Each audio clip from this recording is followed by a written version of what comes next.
Community Builder for those who serve others, the rising voice for emerging communicators, the Bridge Builder for underrepresented perspectives, and the Determined Scholar for those facing financial hardship. If finances are the only barrier between you and this training, well, let's hurdle that barrier. We're accepting applications right now at TavisTalks.com. That's TavisTalks.com. The priority deadline is February the 10th. So visit TavisTalks.com right now and let's build this table together. On and on and on and on.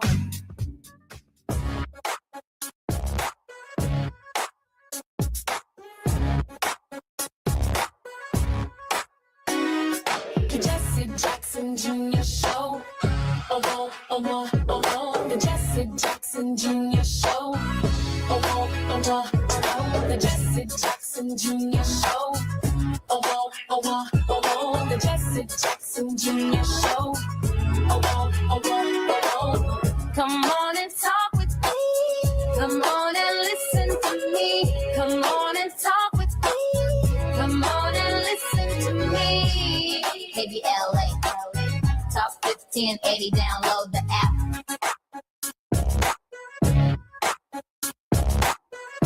I'm Jesse Jackson Jr. Welcome to the Jesse Jackson Jr. Show on KBLA Talk 1580.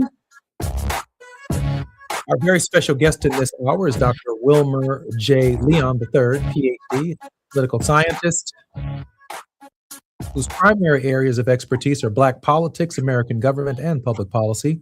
For 11 years, he was a lecturer, teaching associate in the political science department at Howard University in Washington, D.C. Currently, Dr. Leon is a nationally broadcast radio host on Sirius XM satellite radio, channel 126, nationally syndicated columnist, and regular political commentator on national and international news programs. Dr. Leon earned a BS degree in political science from Hampton Institute, a master's in public policy from Howard University, and a PhD in political science from Howard University. He was a contributing author to Democratic Destiny and the District of Columbia, Lexington Books 2010. His latest book is Politics, Another Perspective, Commentary and Analysis on Race, War, Ethics, and the American Political Landscape. Dr. Leon, welcome forward to the Jesse Jackson Jr. Show. As always, thanks for bringing me forward. How you doing? I am so grateful that you're here. Dr. Leon, before we get to the subject matters that we were initially going to discuss for the hour, these are some pretty peculiar times that we find ourselves living in. In the first segment of our show, can you give us a brief overview of what your work has shown and how this is coming together at this moment? Wow, that's a challenging question. Let me simply try to put it this way. In 2019, in a Frontline interview, Steve Bannon, then Trump's key political advisor, and he's still within that sphere, told us that the mission of the Trump administration would be the deconstruction of the administrative state. Mm. And in this campaign, we've got Russell Vought, who is now Trump's director of the Office of Management and Budget, who told us that we are in a post-constitutional America. And Russell Vought is also one of the co-authors of Project 2025, which, if anyone remembers, Donald Trump tried to disavow any, if not any, or any, if not all, knowledge of at the time. So what they have told us what they're going to do. This is no mystery.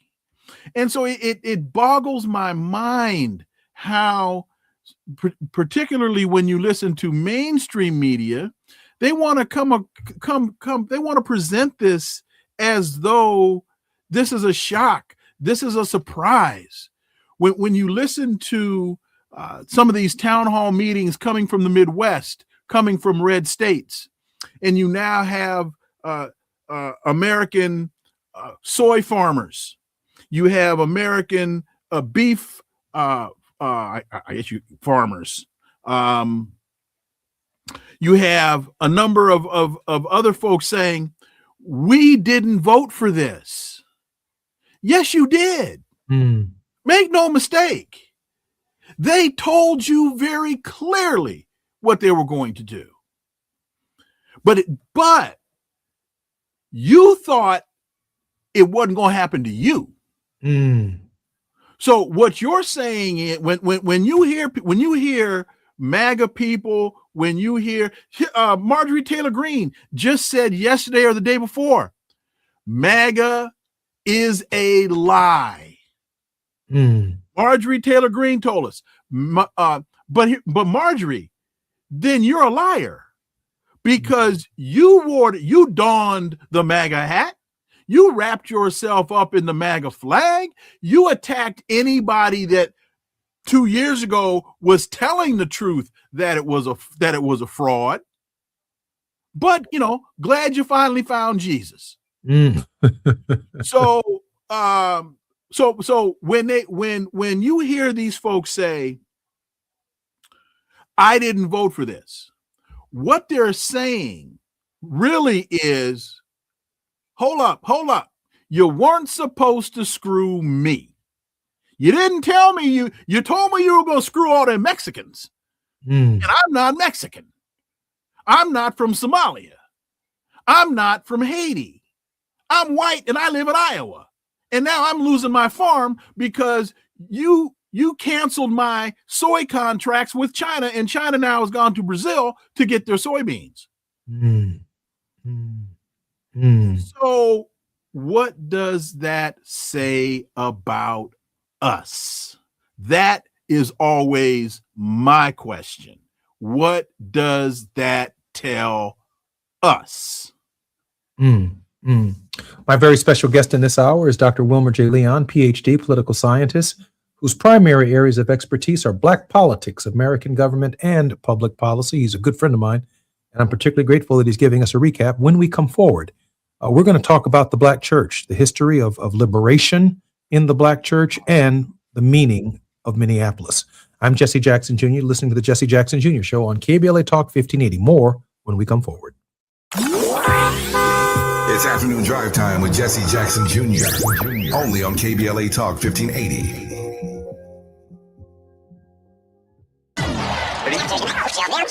Hey, KBLA delegation, you know what's better than laughing? Laughing while celebrating the legends who made us laugh in the first place. KBLA Talk 1580 is proud to present our annual Black History Month luncheon. And this year, we're honoring comedy greats, trailblazers who broke barriers, and funny bones at the same time. You had to grow up early when we was growing up because your parents were sending to the store to buy. You was too young to buy. I want you to go to the store, give me a fifth of gin and a pack of cigarettes. Mama, I'm 2. They ain't gonna let me have that. Here, take this note. You be a little boy walking down the street with liquor and cigarettes, and your neighbors be going, that's a good little boy right there. We need a little levity right about now. So we're rolling out the red carpet for comedy royalty. D.L. Hughley, Melanie Camacho, Earthquake, Lunel, Dion Cole, Martin Lawrence, and a surprise guest appearance. It's going up Thursday, February 26th in downtown LA at the Grammy Museum. An unforgettable afternoon of stories, celebration, and yes, plenty of laughs. Because let's be real, these legends don't just tell jokes. They have changed the game, opened doors, and made history while making us smile. You gotta go to child support court. You gotta get there real early in the morning. You see brothers going into court. You see them come out 3 hours later. I can't pay this. Let me talk to you, baby. Please, let me talk to the witness, Sean. Let me talk to the witness. Brother be working for 3 weeks, get his check is $43. This year, for the first time ever, we have set aside a limited number of individual tickets for the luncheon. They are going to go fast, and when they're gone, they're gone. So if you want a single ticket, or if your company or organization wants to sponsor a table, move swiftly and get to KBLA1580.com right now. All these comedy giants in one room on one stage at the same time? Stop it! This event is going to sell out quicker than right now and sooner than at once. KBLA Talk 1580's annual Black History Month luncheon, Thursday, February 26th at the Grammy Museum. It's gonna be legendary, just like them. What's up? What's up? What's up? You got to laugh the pain away. Did you know about 1 in 3 people with plaque psoriasis may also develop psoriatic arthritis, which causes joint pain, stiffness, and swelling? Does this sound like you? Listen to what it sounds like to be a million miles away. Tremfya guselkumab, taken by injection, is a prescription medicine for adults with moderate to severe plaque psoriasis who may benefit from taking injections or pills or phototherapy, and for adults with active psoriatic arthritis. Serious allergic reactions and increased risk of infections and liver problems may occur. Before treatment, your doctor should check you for infections and tuberculosis. Tell your doctor if you have an infection, flu-like symptoms, or if you need a vaccine. Imagine being a million miles away. Explore what's possible. Ask your doctor about Tremfya. Visit Tremfya.com or call 1-800-526-7736. Are you drowning in IRS tax debt? Angela was. She called Civic Tax Relief and saved over $80,000. Felicia was having health problems, got behind on her taxes, interest and penalties were adding up. She called Civic Tax Relief and saved over $15,000. Civic Tax Relief is a professional tax negotiation firm that can protect you from the IRS. If you're getting collection letters, call Civic Tax Relief for a free consultation. They will go to work helping you discover all the relief programs you may qualify for free. James owed the IRS $37,000. Civic Tax Relief represented him against the IRS, and by the time everything was completed, he did not owe the IRS anything. If you are in trouble with the IRS, call Civic Tax Relief for your free consultation now. 800-200-2257. 800-200-2257. Get a free consultation and real tax relief. Call 800-200-2257. 800-200-2257. Now back to more of Jesse Jackson Jr. on KBLA Talk 1580. The Jesse Jackson Jr. Show. The Jesse Jackson Jr. Show. The Jesse Jackson Jr. Show. The Jesse Jackson Jr. Show. King Wally drop the beat. Come on and talk with me. Come on and listen to the me. Come on and talk with me. Come on and listen to the me. KBLA Talk 1580. Download the app. I'm Jesse Jackson Jr. Welcome forward to the Jesse Jackson Jr. Show on KBLA Talk 1580. Our very special guest is Dr. Wilmer J. Leon. Dr. Leon, welcome forward to the show. Always a pleasure. Thanks for bringing me forward. You know, Dr. Leon, I want to say this. I was having a fascinating conversation with Teresa Horde Owens, the president and general minister of the Disciples of Christ Church, a multiracial denomination, both in the United States and Canada. And she is the first person of color to head the denomination. And I began our conversation in pre-construction between 1619 and the Declaration of Independence of our introduction to Christianity and what it meant. Towards the end of the conversation, she reminded me of the rich religious liberation traditions that are part of our culture long before we were introduced to Americanized Christianity. I know that we're going to have a conversation leading us into the direction of the liberation theological traditions of the church. But we were somebody before we got here on the question of God, weren't we? Well, since most will tell you that monotheism and the idea of the virgin birth and a number of the other elements of Christianity came out of the continent, I'd have to say, yes, sir, I think you're right. And I think it's also important for people listening to this conversation to remember that neither Jesus nor Moses looked like Charlton Heston. Jesus was a Palestinian Jew with hair of lamb's wool and skin of burnt bronze, neither of which describes Charlton Heston. So please keep that in mind as folks, as you listen to this conversation, please keep that in mind. Absolutely. Dr. Leon, your thoughts on the role of the Black church and the liberation tradition that's influenced our movement from its inception, really, if you can, and if you will, to what's going on in Minneapolis. Well, I would say that the role of the Black church and particularly liberation theology has been the foundation of what has been able to bring us up to this point. And I think forsaking it is what is keeping us in this rut.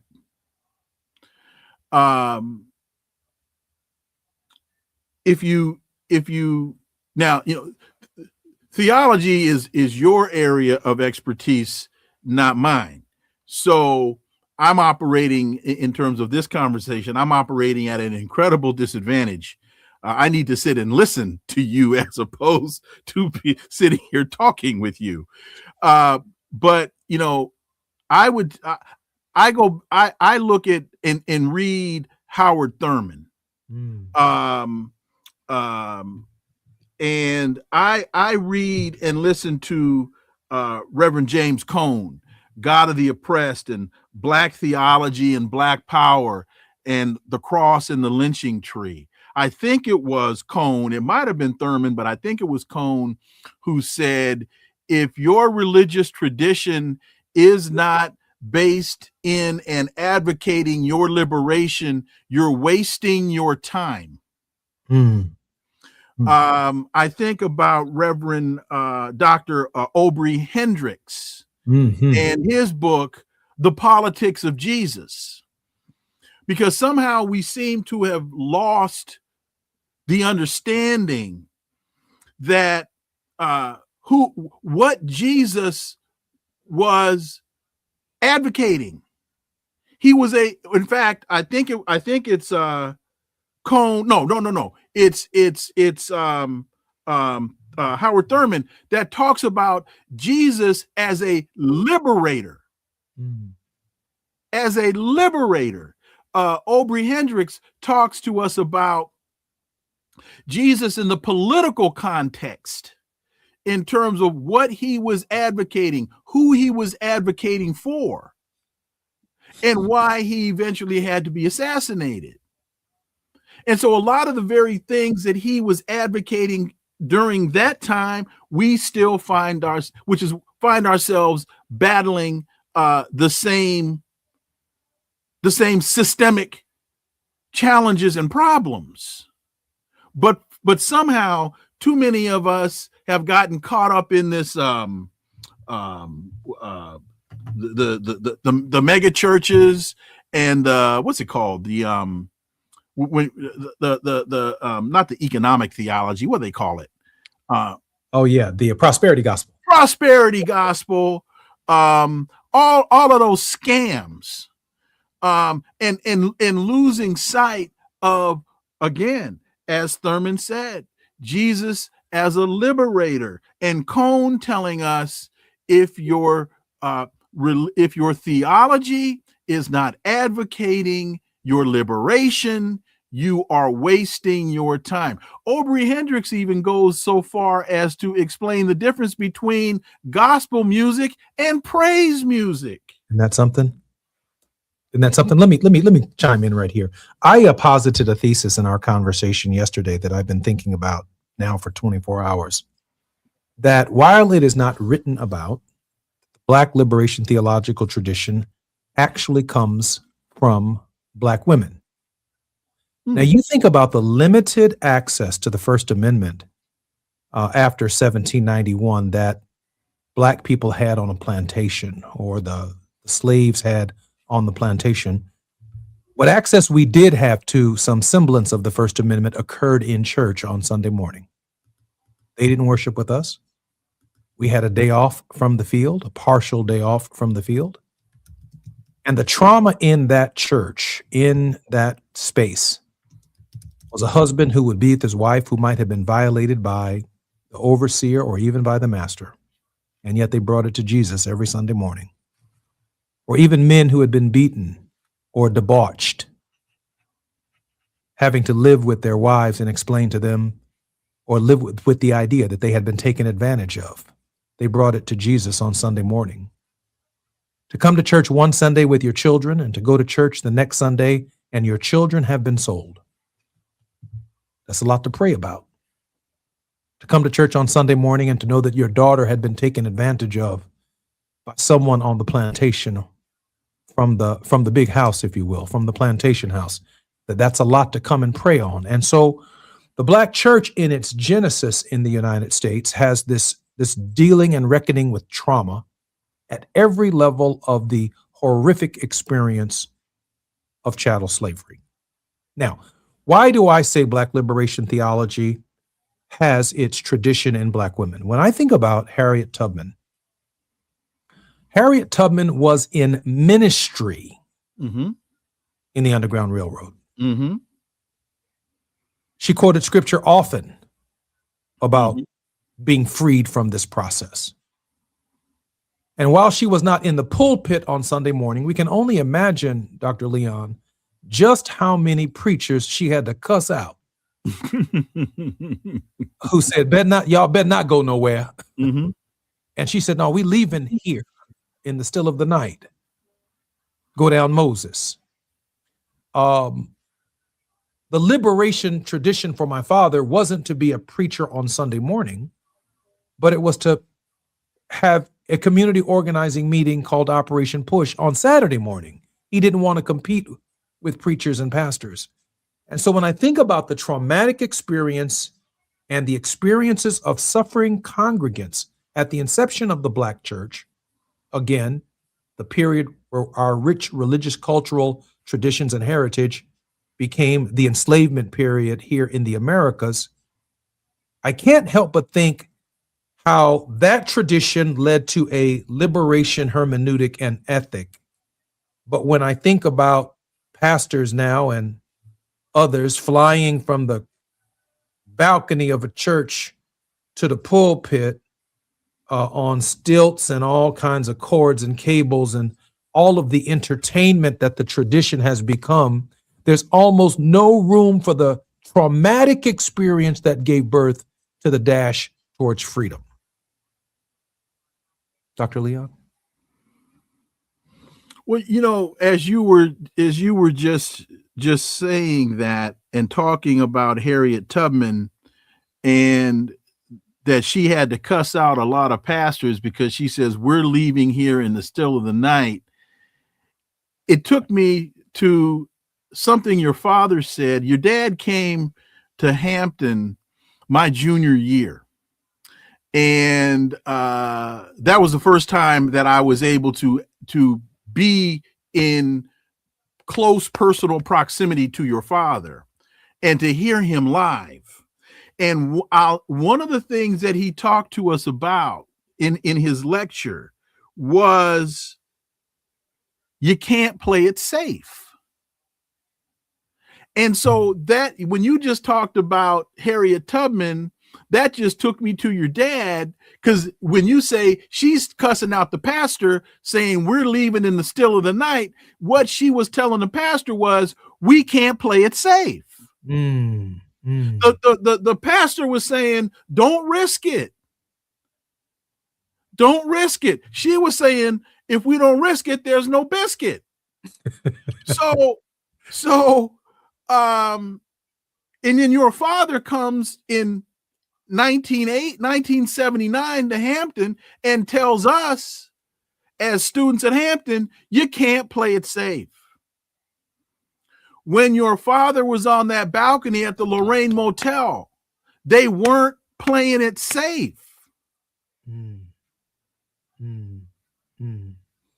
Is that your sense of where the Black church is today? That absolutely, it's playing it safe. Absolutely.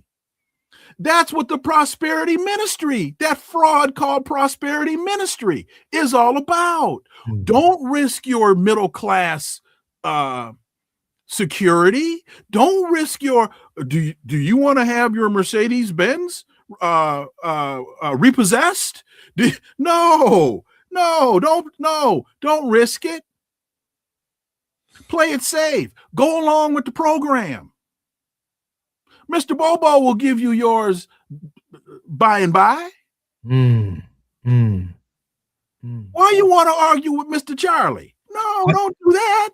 I find that fascinating that the Sojourner Truths and the Harriet Tubmans are reading the Lord's Prayer, and they see on earth as it is in heaven, fundamentally different than those who had a heaven-bound theology. Hence, a major disagreement and a major discussion and fight, if you will, between these women and Black pastors on their way to freedom, because there was a comfort, a play it safe on the plantation that these women, in the tradition of Moses, in the tradition of Jesus of Nazareth, moved people and their spirits along with their bodies out of the condition to the idea of freedom, to the idea of the promised land. So in that context, who are the true Christians? Those who are passive, or those who are actually engaged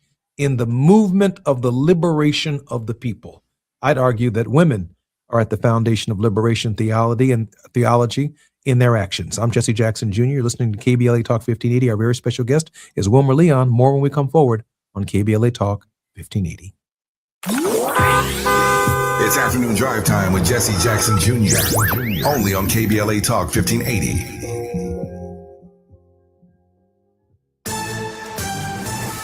I'm Amber Payton with BIN News Now. There's still no acting mayor in South Suburban Harvey, Illinois, after the death of Black Mayor Christopher Clark. The mayor of the city, Harvey, is a part-time position.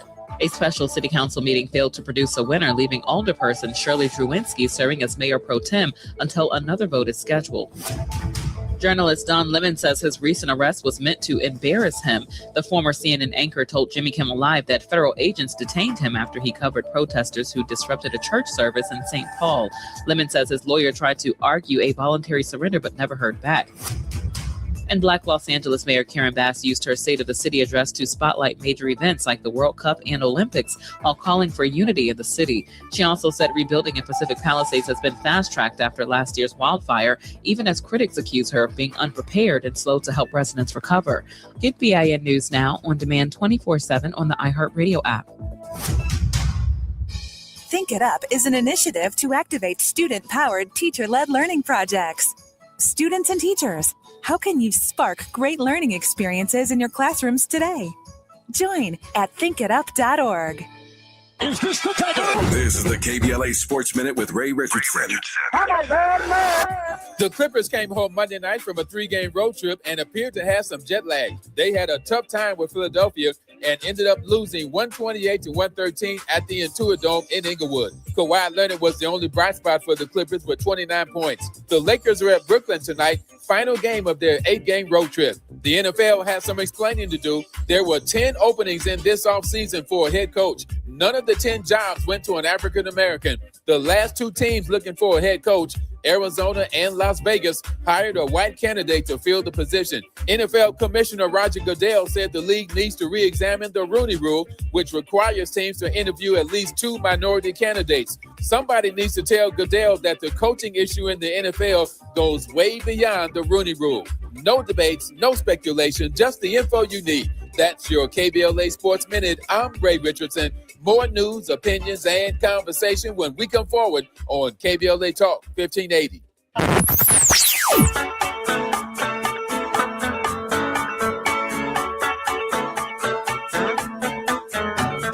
This is KBLA Talk 1580. Talk radio that's music to your ears. We're unapologetically progressive. KBLA Talk 1580. We've got a lot to talk about. Hi, I'm Zoe Williams, a.k.a. the Voice of Reason, encouraging you to join me weekdays from 7 to 9 p.m. for the world's most intriguing relationship radio roundtable. Every night, I facilitate and encourage our loyal listeners to participate in the most engaging relationship discussions you'll hear anywhere. So make it a point to rendezvous with me, Zoe Williams, the Voice of Reason, Monday through Friday, 7 to 9 p.m. Pacific Standard Time. Trust me, your relationships will never be the same. The VOR is on fire tonight. Unapologetically progressive. KBLA Talk 1580. We've got your black. They call it progress. But progress has a price. Land once held in black hands, taken, stolen, erased. Acres paved into highways, fields burned. Homes replaced by parking lots and broken promises. Every deed lost was a dream deferred. We talk about millionaires, but what about the millionaires that never were? The farmers whose soil was seized. The families who watched their inheritance disappear. The wealth that never had a chance to grow because its roots were ripped from the ground. They took the land, but never the legacy, because the soil remembers, and so do we. Every story matters. Our mission is to collect, preserve, and amplify these stories. If this is part of your family's history, visit blacklandlost.org/share your story and help bring us closer to justice. KBLA Talk 1580, connecting you with the world. African Focus Incorporated is a community-based organization whose mission is to bring Africans and African Americans together, lead charitable initiatives on the motherland, and educate people from all walks of life on the beauty, legacy, and opportunity of Africa's 54 nations. And it's that time once again when African Focus is teaming up with KBLA Talk 1580 for our 8th annual African Focus Trailblazers Tour. Travel with us in 2026 when we're headed to the Southern African nations of Zambia and Botswana for a historical, cultural, and vacation tour led by me, Dominique DePrima, Cultural Ambassador for African Focus Incorporated. Enjoy luxurious accommodations, conscious fellow travelers, shopping, adventures, cultural tours, wildlife safaris, and a giant waterfall, one of the world's 7 wonders, along with a chance to be of service at an orphanage on the continent. Become an AFI trailblazer by exploring the motherland with a nonprofit organization that has members in Africa and America to help roll out the red carpet for you, and together we'll make a difference and have fun doing it. For more information, visit africanfocus.org or call 310-676-7300. That's 310-676-7300. or AfricanFocus.org. Whether it's stateside or exploring the diaspora, we're with you every step of the way. African Focus and KBLA Talk 1580. Come go with us. You're listening to Jesse Jackson Jr. on KBLA Talk 1580. The Jesse Jackson Jr. Show. The Jesse Jackson Jr. Show.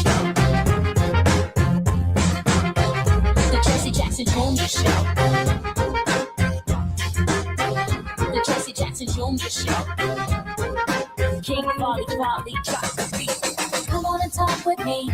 Come on and listen to me. Come on and talk with me.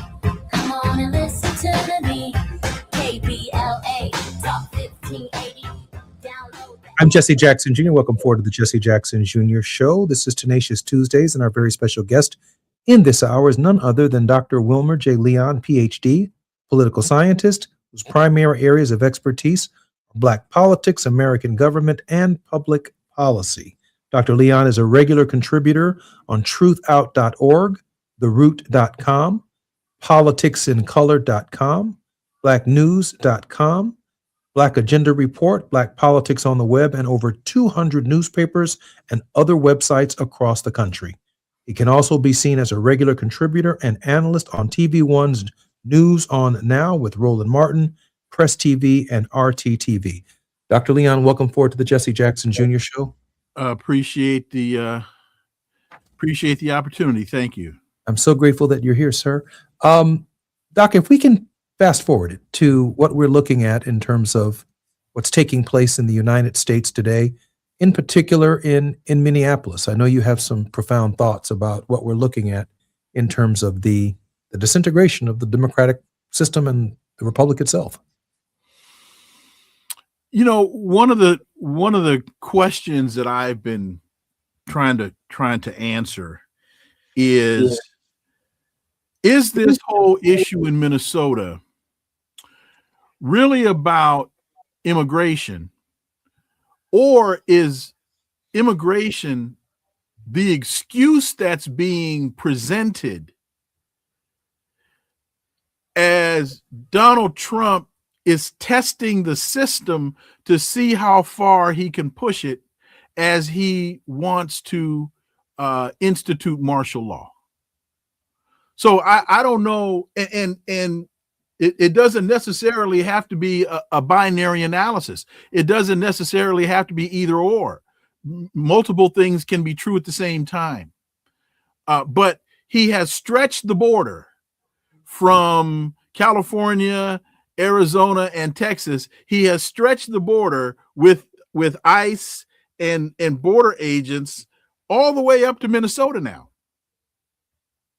And he is arresting, shooting American citizens who are exercising their First Amendment rights of free speech and the right to protest, to petition the government to redress grievances.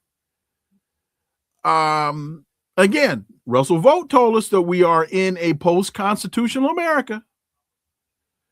So they being ICE, they are now even the director of Homeland Security has told his ICE agents, you don't need a judicial warrant to enter a home. You can enter it on an administrative warrant.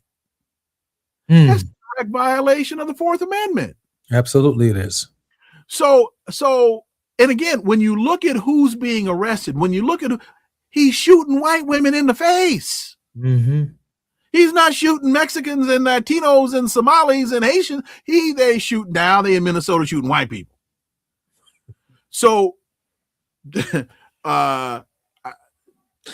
know, Dr. Leon, in this moment, I'm thinking about a Southern tactic during Jim Crow and before the Civil Rights Act of 64 and the Voting Rights Act of 65.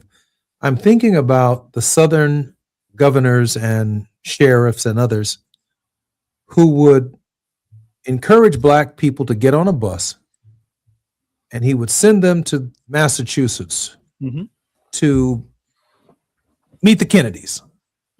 And he would tell them that if you go north, there are jobs north, there are opportunities north. Mm-hmm. And we're going to drop you off right in front of the Kennedys' house because the Kennedys are ready to meet y'all when y'all get up there. Of course, when they got off the bus in their Sunday's best, right in front of the Kennedys' house, the Kennedys were not there, nor were they expecting visitors. Mm-hmm.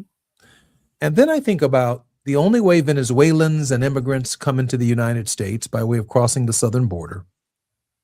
Governor Texas, Governor Abbott of Texas, mm-hmm. and DeSantis and others, sending immigrants in the cold to Chicago and to Minneapolis. Mm-hmm. And these cities declare the need, rather than watching people freeze to death, to be sanctuaries for human beings. And then, as you correctly stated, Donald Trump extended the border from the South, from California, all the way to those places that these governors sent these people who were yearning to breathe free into our cities, creating the kind of mayhem that is a result of these ICE agents not following the Constitution or abide by any constitutional construct with respect to engaging American citizens or people who have rights to be here in the United States. But because their skin is brown, because they speak a different language, they find themselves the victims of the brutality of the United States government. I'm wondering in this moment if the parallel between the reverse freedom rides for Black folks and, if you will, the reverse freedom rides for Venezuelans and Latinos, that is, you're here in the North now they're going to take you back and send you back to the country of origin, is the strongest possible signal from my perspective that America is no longer, Dr. Leon, a welcoming country. I think you're absolutely right. There's a great book. I'm looking for it on my bookcase. I can't find it at the moment. Anyway, having to do with it's the history of United States regime change or coup d'etats, and Stephen Kinzer wrote the book.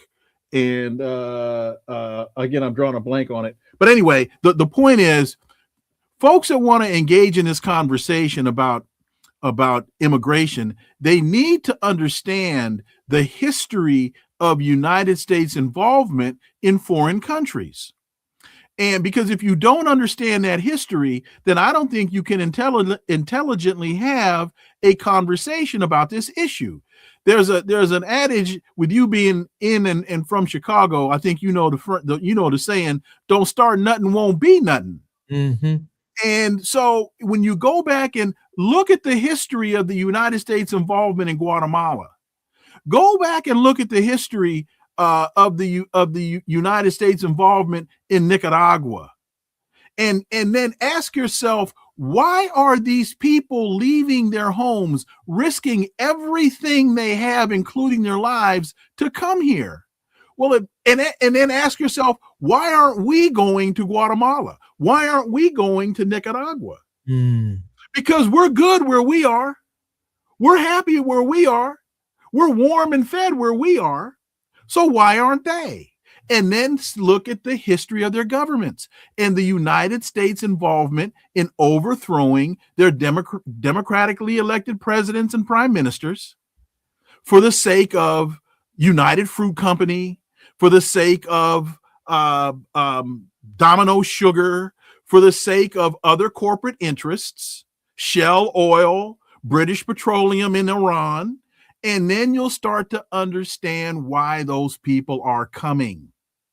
And once you understand that, then you'll be able to develop better solutions to solving these problems. But if you don't understand the crux of the problem, you damn sure can't figure out a solution. I think Stephen Kinzer's book is Overthrow. Is it Overthrow? It's Overthrow. It's a great read Overthrow. And then you'll have a much better understanding of the issue. And to the last point you were making before we went into the break, there's a reason why Reverend Cone wrote the book, God of the Oppressed. Yes, yes. I'm Jesse Jackson Jr., listening to the Jesse Jackson Jr. Show on KBLA Talk 1580. Our very special guest is Dr. Wilmer J. Leon, PhD, political scientist, and activist. More when we come forward on KBLA Talk 1580. While you're stuck in traffic, we can at least bring you up to speed on the news of the day. You're listening to Jesse Jackson Jr. only on KBLA Talk 1580.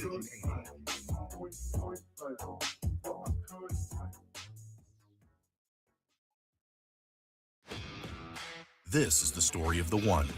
As the purchasing manager at a manufacturing plant, she knows the only thing more important than having the right safety gear is having it there when you need it.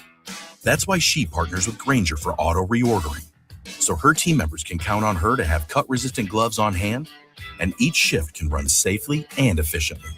Call 1-800-GRAINGER, click Grainger.com, or just stop by. Grainger, for the ones who get it done. LifeLock, how can I help? The IRS said I filed my return, But I haven't. 1 in 4 tax-paying Americans has paid the price of identity fraud. What do I do? My refund, though. I'm freaking out. Don't worry, I can fix this. LifeLock fixes identity theft guaranteed and gets your money back with up to $3 million in coverage. I'm so relieved. No problem. I'll be with you every step of the way. 1 in 4 was a fraud-paying American. Not anymore. Save up to 40% your first year with promo code NEWS at LifeLock.com. Terms apply. February 4th is Transit Equity Day. To mark the occasion, Metro is offering free rides all day on the 4th. Providing safe, accessible, and affordable transportation is a commitment Metro makes year-round. Learn more at thesource.metro.net. USC Visions and Voices invites you to the LA premiere of Major, an exciting new dance theater performance exploring the legacy of Majorette dance. Directed by award-winning choreographer Ogemdi Ude, Major combines music and movement to explore what it means to be proudly Black and proudly femme. Join us on Wednesday, February 4th at USC's Bovard Auditorium. Reserve your free ticket now at visionsandvoices.usc.edu. That's visionsandvoices.usc.edu.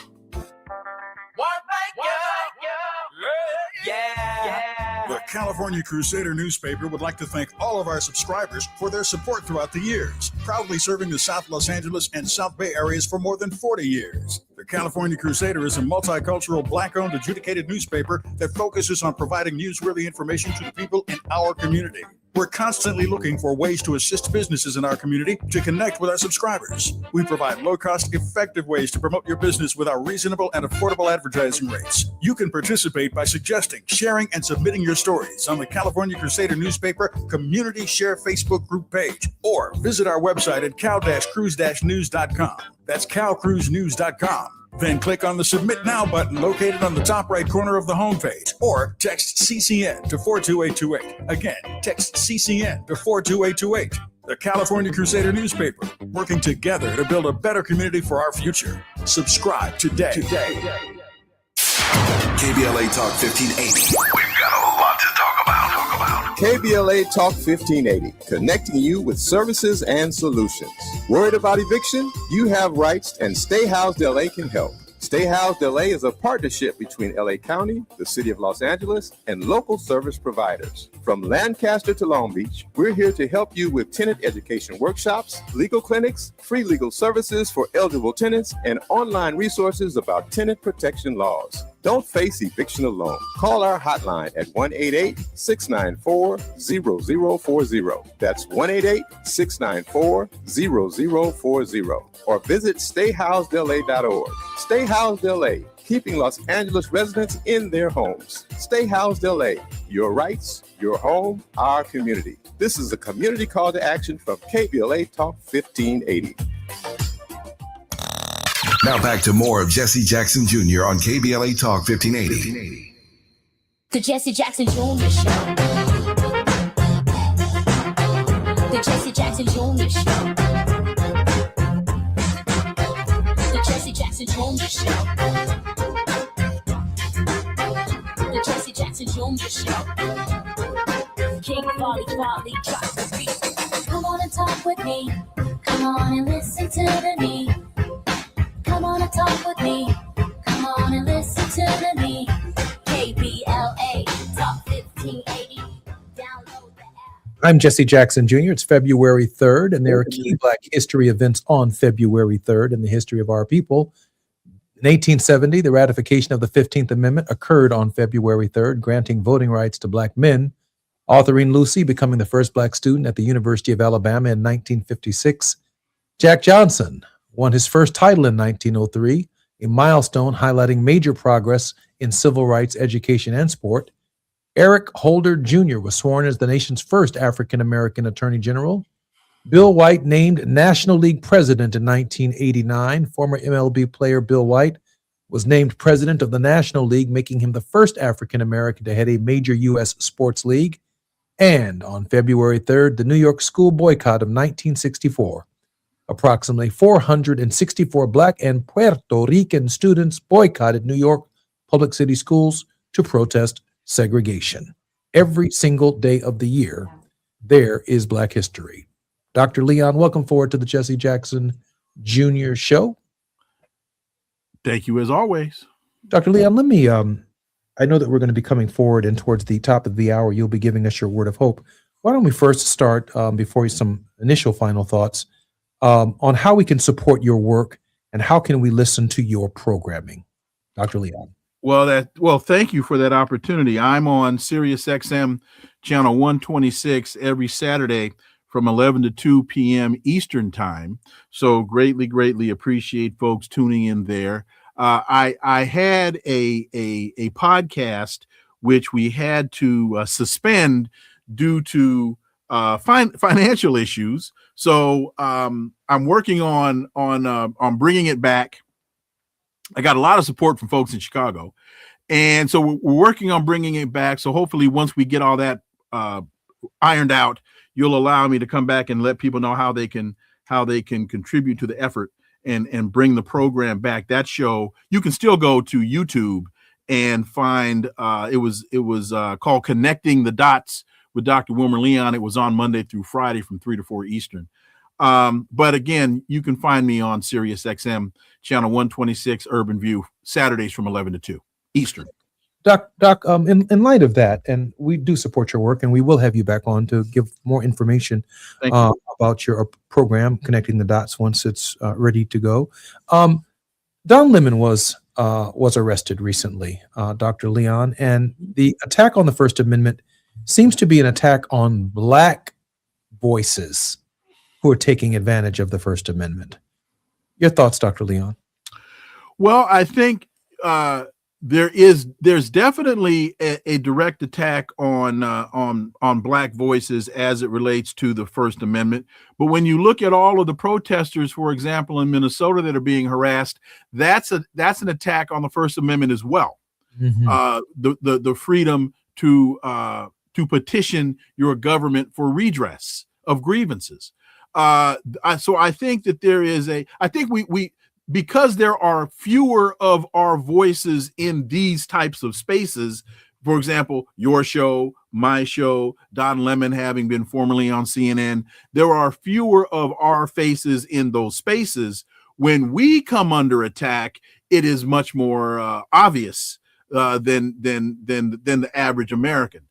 But there is a direct attack on the First Amendment, and we need to understand that there are those that I've heard when it comes to Minnesota and looking at those issues, there are those in our community who are saying, well, look, that's their fight. That's not our fight.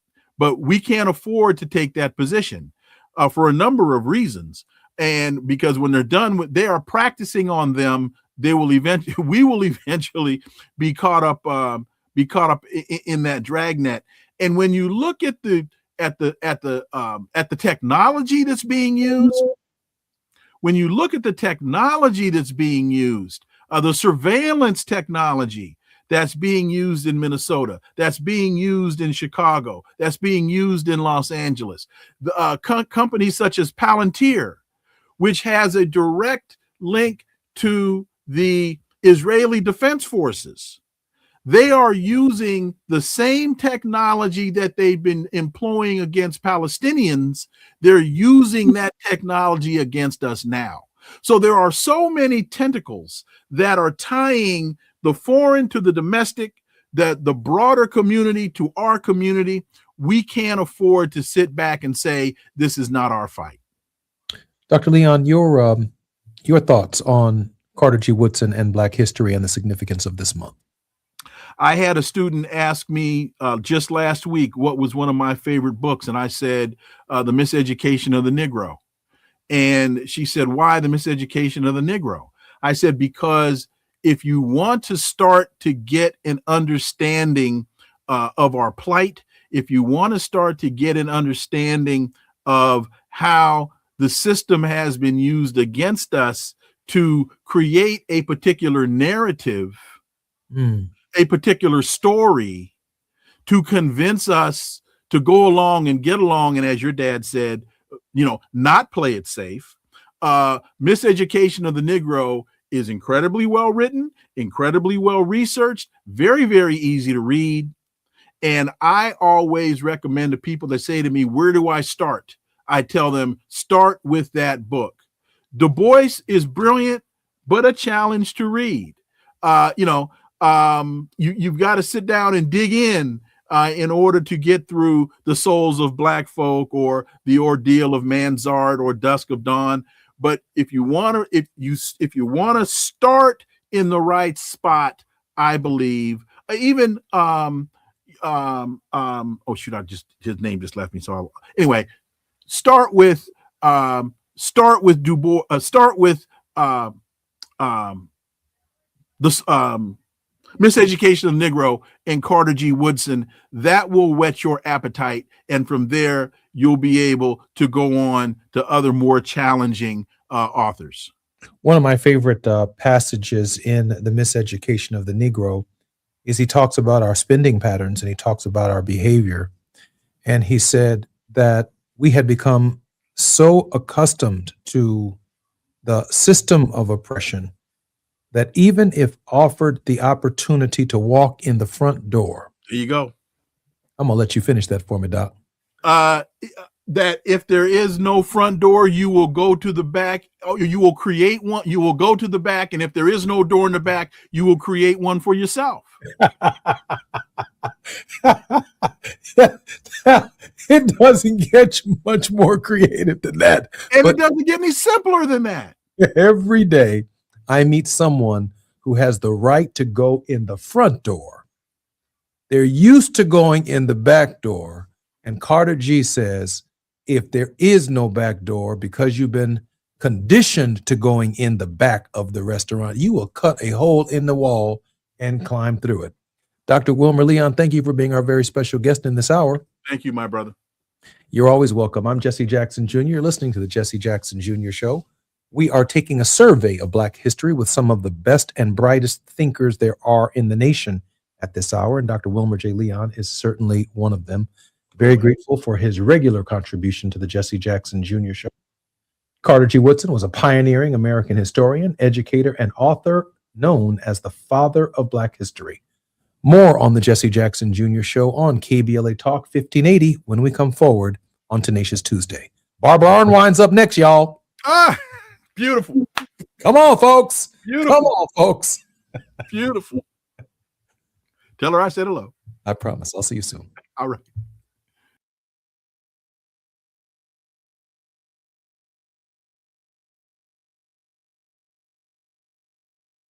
KBLA 1580 Santa Monica. I'm Amber Payton with BIN News Now. There's still no acting mayor in South Suburban Harvey, Illinois after the death of Black Mayor Christopher Clark. The mayor of the city, Harvey, is a part-time position. A special city council meeting failed to produce a winner, leaving alderperson Shirley Drewinski serving as mayor pro tem until another vote is scheduled. Journalist Don Lemon says his recent arrest was meant to embarrass him. The former CNN anchor told Jimmy Kimmel Live that federal agents detained him after he covered protesters who disrupted a church service in St. Paul.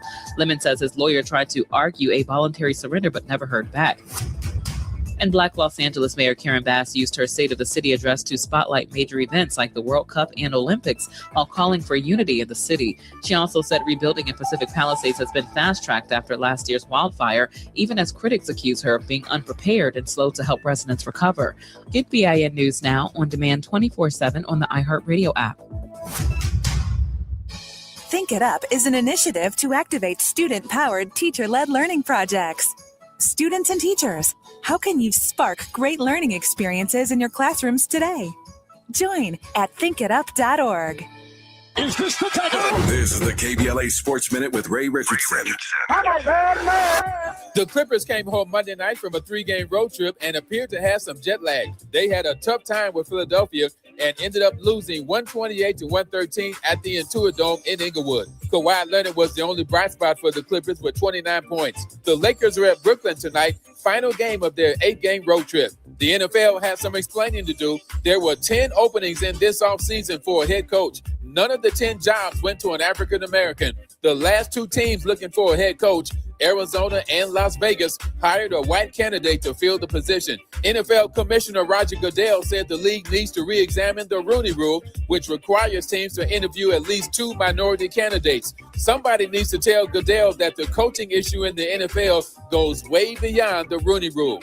No debates, no speculation, just the info you need. That's your KBLA Sports Minute. I'm Ray Richardson. More news, opinions, and conversation when we come forward on KBLA Talk 1580. Hi, I'm Tavis Smiley. The tools to hold a meaningful conversation should not be reserved just for a privileged few. It is a skill our world desperately needs in every community, at every table. So I'm pleased to announce the Founding Members Scholarship Program for my online course, The Art of Conversation, in 4 different categories. The Community Builder, for those who serve others, the Rising Voice for emerging communicators, the Bridge Builder for underrepresented perspectives, and the Determined Scholar for those facing financial hardship. If finances are the only barrier between you and this training, well, let's hurdle that barrier. We're accepting applications right now at TavisTalks.com. That's TavisTalks.com. The priority deadline is February the 10th. So visit TavisTalks.com right now and let's build this table together.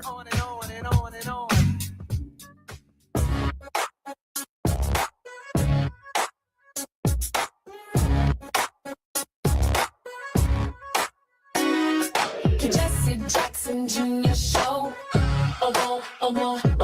The Jesse Jackson Jr. Show. The Jesse Jackson Jr. Show. The Jesse Jackson Jr. Show. Come on and talk with me. Come on and listen to me. Come on and talk with me. Come on and listen to me. KBLA Talk 1580. Download the app.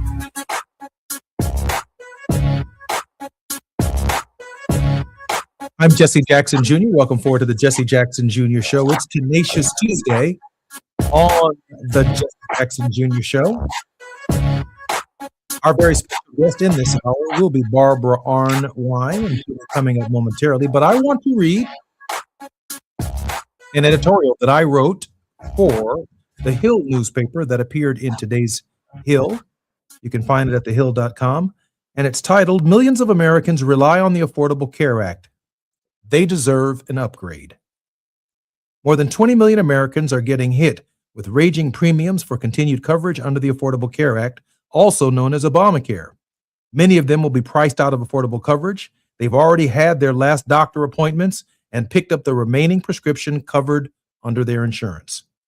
The dismal failure of Congress to pass a vote on extending Obamacare subsidies is another round of DC pettiness, putting this coverage and those who depend on it in the political crosshairs. Republicans voted against the act when we passed it. They tried more than 70 times to repeal it. They've even sued to overturn it. They failed to defeat it, so they're starving it out of funding. While the fight over subsidies will continue to rage, Congress will be having more productive debate on how to upgrade the ACA, better serve the nearly 50 million Americans who rely on it. At 15 years old, the law is showing its age and the neglect that has come from it fighting for its own survival instead of evolving. The good news is we know it works. Obamacare was the most consequential social policy of the past half century. With it, we cut the uninsured rate by half, protected those with pre-existing conditions, expanded Medicaid, and took tremendous strides toward lowering healthcare costs. In 2025, enrollment in ACA plans reached record highs. The temporary expansion of subsidies during the pandemic and through the Inflation Reduction Act made premiums affordable for millions of middle-class families who previously earned too much to qualify for help. Making those subsidies permanent should be the floor, not the ceiling. Premiums are only part of the healthcare affordability crisis. Many encounter barriers to care after they're insured. High deductibles and unpredictable out-of-pocket costs still cause Americans to delay care, skip prescriptions, and avoid specialists. Upgrade the ACA to cap deductibles and total out-of-pocket costs as a percentage of income. Health insurance does not work if people are deterred from using it. Next, close the Medicaid coverage gap once and for all. In states that decline Medicaid expansion, millions of low-income adults still earn too much to qualify for Medicaid and too little to receive ACA subsidies. Their access to care depends entirely on where they live. That's a policy failure that disproportionately harms Blacks, Latinos, rural, and caregiving communities. Congress should create a federal fallback option in the ACA that guarantees coverage for people below the federal poverty level, regardless of geography. Health coverage should not be a zip code lottery. An upgraded ACA should include a public option designed to lower costs. A Medicare-anchored public option with provider payments tied to Medicare rates plus modest margins would begin the real price competition to markets dominated one or two insurers. It could be automatically offered in underserved rural communities and available as a default option for people who are uninsured yet eligible. Done right, a public option would lower prices while stabilizing access in affected areas where there are disparities. An upgraded of the ACA must confront America's epidemic of medical debt. Even insured families are routinely pushed into collections after a healthcare crisis, which undermines their credit. Banning medical debt from credit card reports and funding automatic debt forgiveness for low-income patients would finally achieve something everyone in Congress ought to be fighting for, preventing a serious illness from destroying the economic future of our families. Beyond coverage and cost, the ACA must rebalance the health care dollars and where they go. The system still overpays hospitals and specialty care practices while underinvesting in primary care, mental health, and maternal health. Updating essential health benefits to fully integrate behavioral health, increasing reimbursement for primary care, and funding community health workers and care navigators would pay dividends in outcomes and equity. Health tech can also expand access and improve quality if governed wisely. Telehealth should be permanently reimbursed to reach rural communities, people with disabilities, and those without reliable transportation. Broadband and digital access must be treated as part of America's healthcare infrastructure. Getting blood pressure monitors into homes could get and help more people to reduce their cardiac risks of events. Let's top off the upgrade by measuring the ACA by outcomes, not just enrollment. Federal programs should track disparities in maternal mortality, chronic disease management, and mental health access and tie funding to results. That could help get the ACA past the chronic political bickering in Washington, D.C. The ACA never was meant to be frozen in time. It was meant to evolve. It's the law, and it's the only real plan ever offered to shape a better future for healthcare in America. It's time for all of Congress to accept and work together to make it the world's strongest health coverage. That was written today, and it appears in The Hill by Jesse Jackson Jr. If you want to save Medicare for all, if you want to save the Affordable Care Act, include dental, vision, and hearing, and bring millions of Americans into the system who, when they receive it, it will become the most popular program in the U.S. government. I'm Jesse Jackson Jr. You're listening to the Jesse Jackson Jr. Show. When we come forward, come on, folks. Barbara Arnwine, come on, folks. She's responsible for some of the great protests in the resistance movement of Donald John Trump and his presidency. I saw her this weekend on Alshi Velshi with one of her co-creators, And I'm hoping that both will be on our program just momentarily. More when we come forward on KBLA Talk 1580. I'm Jesse Jackson Jr. It's afternoon drive time with Jesse Jackson Jr. Only on KBLA Talk 1580.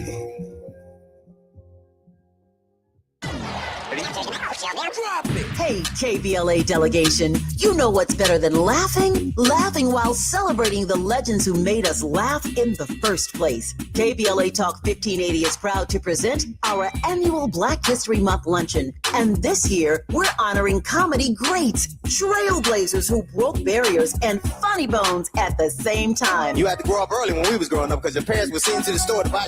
You was too young to buy. I want you to go to the store, get me a fifth of gin and a pack of cigarettes. Mama, I'm 2. They ain't gonna let me have that. Here, take this note. You be a little boy walking down the street with liquor and cigarettes. And your neighbors be going, that's a good little boy right there. We need a little levity right about now. So we're rolling out the red carpet for comedy royalty. D.L. Hughley, Melanie Camacho, Earthquake, Lunel, Dion Cole, Martin Lawrence, and a surprise guest appearance. It's going up Thursday, February 26th in downtown LA at the Grammy Museum. An unforgettable afternoon of stories, celebration, and yes, plenty of laughs. Because let's be real, these legends don't just tell jokes. They have changed the game, opened doors, and made history while making us smile. You gotta go to child support court. You gotta get there real early in the morning. You see brothers going into court. You see them come out 3 hours later. I can't pay this. Let me talk to you, baby. Please, let me talk to the witness, Sean. Let me talk to the witness. Brother be working for 3 weeks, get his check is $43. This year, for the first time ever, we have set aside a limited number of individual tickets for the luncheon. They are going to go fast, and when they're gone, they're gone. So, if you want a single ticket, or if your company or organization wants to sponsor a table, move swiftly and get to KBLA1580.com right now. All these comedy giants in one room on one stage at the same time? Stop it! This event is going to sell out quicker than right now and sooner than at once. KBLA Talk 1580's annual Black History Month luncheon, Thursday, February 26th at the Grammy Museum. It's gonna be legendary, just like them. What's up? What's up? What's up? You got to laugh the pain away. Did you know about 1 in 3 people with plaque psoriasis may also develop psoriatic arthritis, which causes joint pain, stiffness, and swelling? Does this sound like you? Listen to what it sounds like to be a million miles away. Tremfya guselkumab, taken by injection, is a prescription medicine for adults with moderate to severe plaque psoriasis who may benefit from taking injections or pills or phototherapy, and for adults with active psoriatic arthritis. Serious allergic reactions and increased risk of infections and liver problems may occur. Before treatment, your doctor should check you for infections and tuberculosis. Tell your doctor if you have an infection, flu-like symptoms, or if you need a vaccine. Imagine being a million miles away. Explore what's possible. Ask your doctor about Tremfya. Visit Tremfya.com or call 1-800-526-7736. Are you drowning in IRS tax debt? Angela was. She called Civic Tax Relief and saved over $80,000. Felicia was having health problems, got behind on her taxes, interest and penalties were adding up. She called Civic Tax Relief and saved over $15,000. Civic Tax Relief is a professional tax negotiation firm that can protect you from the IRS. If you're getting collection letters, call Civic Tax Relief for a free consultation. They will go to work helping you discover all the relief programs you may qualify for free. James owed the IRS $37,000. Civic Tax Relief represented him against the IRS, and by the time everything was completed, he did not owe the IRS anything. If you are in trouble with the IRS, call Civic Tax Relief for your free consultation now. 800-200-2257. 800-200-2257. Get a free consultation and real tax relief. Call 800-200-2257. 800-200-2257. Now back to more of Jesse Jackson Jr. on KBLA Talk 1580. The Jesse Jackson Jr. Show. The Jesse Jackson Jr. Show. The Jesse Jackson Jr. Show. The Jesse Jackson Jr. Show. King Volley, drop the beat. Come on and talk with me. Come Come on and listen to me. Come on and talk with me. Come on and listen to me. KBLA. I'm Jesse Jackson Jr. Welcome to On the Grind with Barbara Arnwine on Tenacious Tuesdays on the Jesse Jackson Jr. Show. Barbara Arnwine is the president and founder of the Transformative Justice Coalition and is internationally renowned for contributions on critical justice issues, including the passage of the landmark Civil Rights Act of 1991 and the 2006 reauthorization of provisions for the Voting Rights Act. On our program, she really needs no introduction because she is one of the most amazing contributors, workers, and activists that I know in the United States. And this past weekend, we turned on the television and couldn't believe it. There was Barbara Arnwine and Daryl Jones, Esquire, the Transformative Justice Coalition board chair, criminal defense and civil litigation lawyer, including personal injury, DUI, DWI, and complex criminal matters.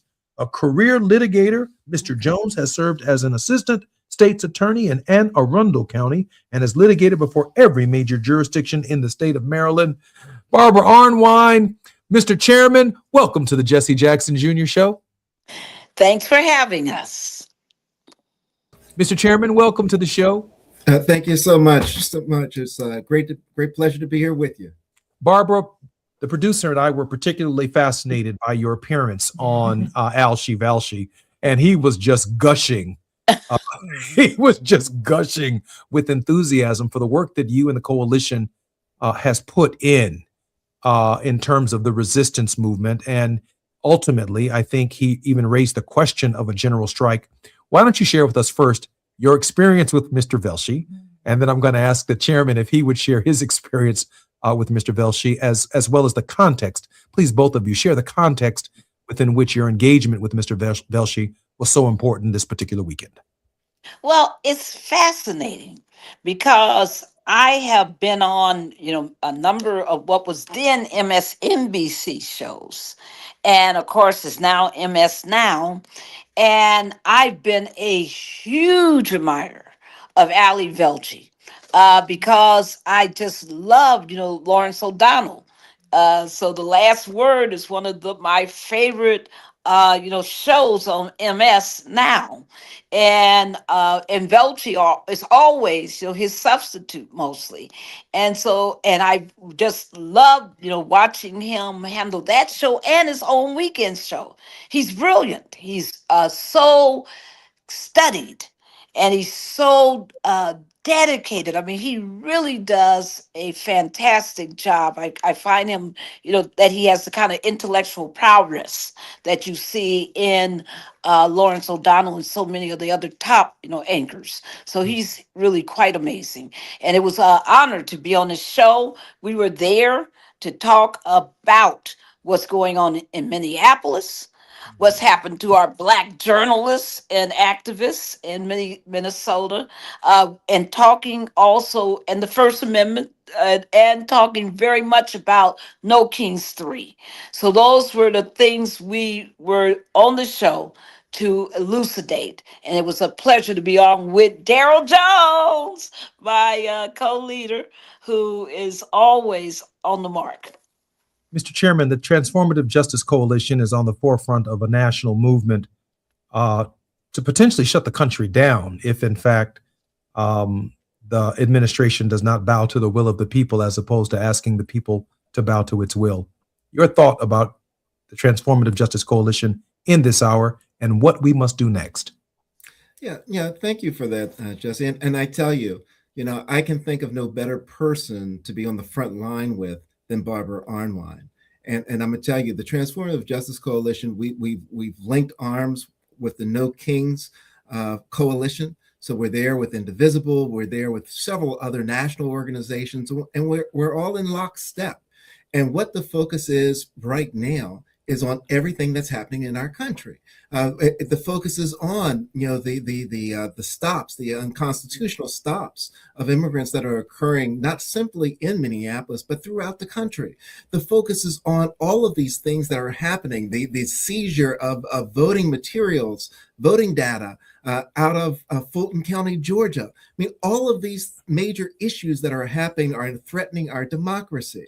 So on March the 28th, we invite everyone to go to nokings.org and to raise your voice, because what we know is that when we're facing authoritarian times like we are right now, it's not about are we going to head toward authoritarianism. We're in it. We're in the beginning stages of this. We're well into it. The question now is, do we have the fortitude? Do we have the will? Do we have the backbone to stand up against what we're now facing? That's what March the 28th is all about. That's what the No Kings rallies around this country are going to be about. It's the time to raise our voice, the opportunity to raise our voice. And we want to be certain to be at the forefront of encouraging people to have that opportunity and to get out off the sidewalks into the streets and cause good trouble and let the administration and everyone know that the direction that they're going is not a direction that democracy should be going in, and we need to open everything up. Barbara, the chairman cited the seizing of materials in the Fulton County jurisdiction, and the president and Ms. Noem most recently said that they would take pressure off of Minneapolis if the state of Minnesota would give them access to their voter rolls. And the president said, I think within the last 48 hours, that there might be as many as 15 jurisdictions around the country where he is holding them to a similar standard in terms of what he refers to as corruption at the polling place.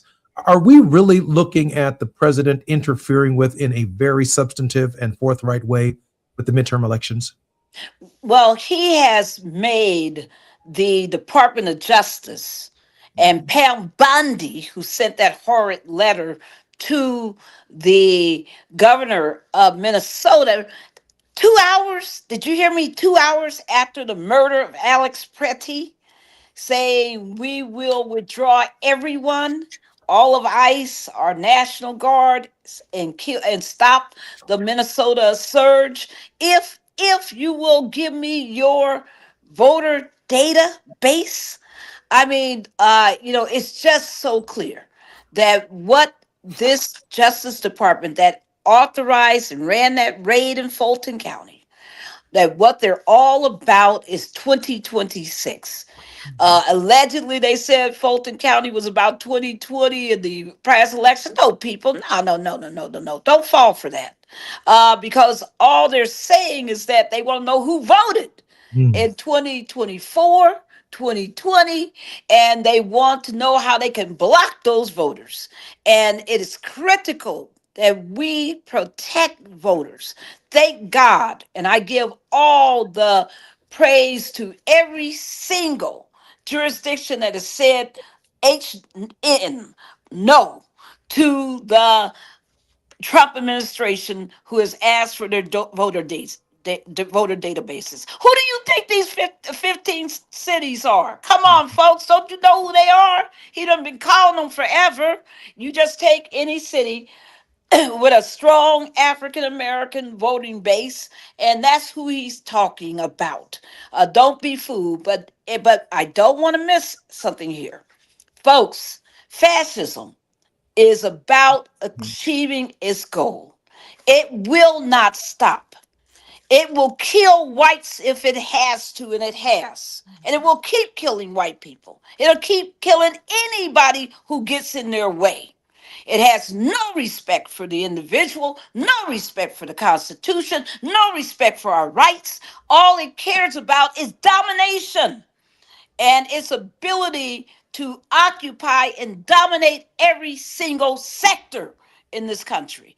And it's imperative that every one of us remind Mr. Trump, remind everyone else that the Constitution doesn't say we the president, doesn't say we the Congress, it doesn't say we the right wing, it says we the people. And the people are going to make their voices heard. You watch us. March 28th, we're coming out in force. You think you've seen it already in Minneapolis? You think you saw it last weekend brilliantly in Chicago? You thought you saw it in Denver? You thought you've been watching it in Utah, New York, etc.? Get ready for March 28th. I know when to pass the plate. Barbara, how can we support the Transformative Justice Coalition? We are grateful for any contributions that you can make at tjcoalition.org. That's for the Transformative Justice Coalition, tjcoalition.org. We're serious. We're not out here just talking. We're in these streets. We're protecting our people. We're going to fight for our journalists. We're going to fight for our voters. We're never going to back down. Mr. Chairman, to be a student of Barbara Arnwine is to be on a tremendous journey of knowledge, inspiration, and motivation. I'm thinking, because we have about 4 minutes before we come forward, that Donald Trump's efforts in these cities are likely to coincide with the Robinson versus Calais decision on Section 2, creating even further disruption if he continues the behavior that he's initiated in Fulton County and the behavior that he is suggesting is the only way to de-escalate in Minnesota. Mr. Chairman, your thoughts on the consequences of that major disruption in the middle of the midterms as well? Yeah, I'm anticipating that there are going to be all kinds of stuff that's going to be happening to try to disrupt and interfere and confuse voters when it's time to go to the polls. The Calais decision is one that will call into question redistricting and start redistricting folks and have African American districts that are then being taken apart and present a situation where we will be losing power in state legislators as well as in Congress. I mean, all that's going to come from the Calais decision. We know that there are states right now that have already put in place the call for emergency sessions to change redistricting the moment that the Calais decision comes down. There are states that are prepared, Congressman, to move their primary dates, so that they have the opportunity to change the districts so they can dilute the power of the Black vote. All of this comes from that Calais decision.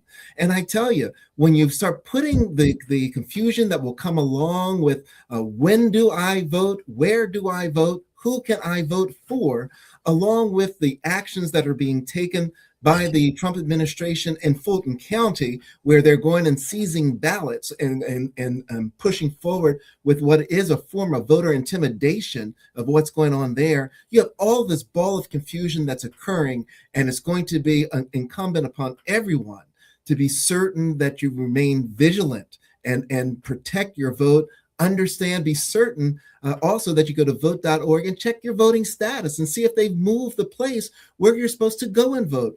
All of this is going to be coming down at us at one time, but I'm confident that stations such as yours and efforts such as yours will get the word out to people that they need to be vigilant, they need to protect, they need to understand what's happening, they need to understand the implications of this Calais decision once it comes down. The interesting part is we don't know when the Calais decision is going to come down. We know it'll be before June, but we don't know what day it will happen. But we do know that the day it will happen, that there's going to be some confusion that spreads across, particularly the southern parts of this country, with regards to voting districts and where people can vote and who they can vote for. Mr. Chairman, what of states who have already conducted, and we have about 45 seconds, who've already conducted their primary processes and have yet to experience or participate in the general election if the decision comes down in June and there's already a movement to disrupt? Yeah, well, what happens is that if the state has, and we're right on the cusp of the first primary happening in March, many things that happen. One thing that's under consideration by several of those states is moving their primary. Rather than having the primary at its allotted time, that they would have a special session that's called to move the primary to a later time to give them a chance to make the adjustments as a result of what comes down from the U.S. Supreme Court in the Calais decision. Mr. Chairman, I got to cut it right there. I'm Jesse Jackson Jr. More on KBLA Talk 1580. More with the chairman of the Transformative Justice Coalition, Darrell Jones, and the president, Barbara Arnwine, when we come forward. It's Afternoon Drive Time with Jesse Jackson Jr. Only on KBLA Talk 1580.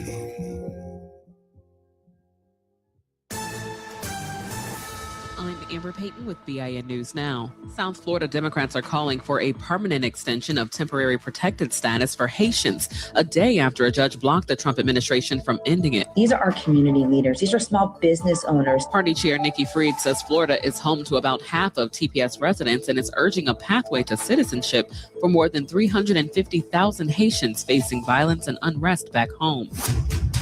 A South Dakota bill that would make interrupting religious services a felony is moving forward. The measure passed committee and is now headed to the Senate Judiciary Committee following last week's anti-ICE protest at a Minnesota church that led to the arrest of journalist Don Lemon. And rapper Nicki Minaj says she began publicly supporting President Trump after seeing what she described as bullying and unfair treatment toward him. In a podcast interview with Katie Miller, Minaj says her stance was driven by watching how Trump was treated. Get BIN News Now on demand 24/7 on the iHeartRadio app. Think It Up is an initiative to activate student-powered, teacher-led learning projects. Students and teachers, how can you spark great learning experiences in your classrooms today? Join at thinkitup.org. This is the KBLA Sports Minute with Ray Richardson.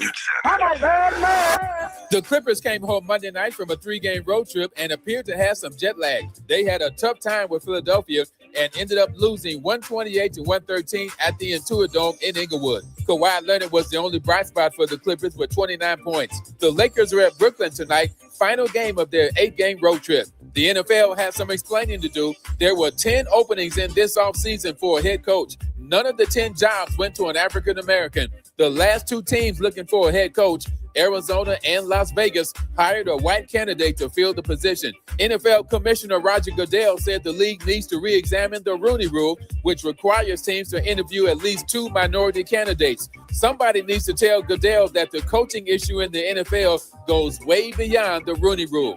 No debates, no speculation, just the info you need. That's your KBLA Sports Minute. I'm Ray Richardson. More news, opinions, and conversation when we come forward on KBLA Talk 1580.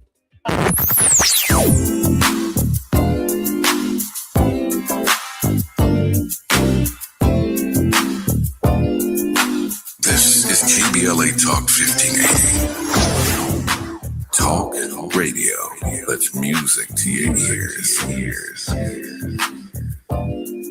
We're unapologetically progressive. KBLA Talk 1580. Hi, I'm Tavis Smiley. The tools to hold a meaningful conversation should not be reserved just for a privileged few.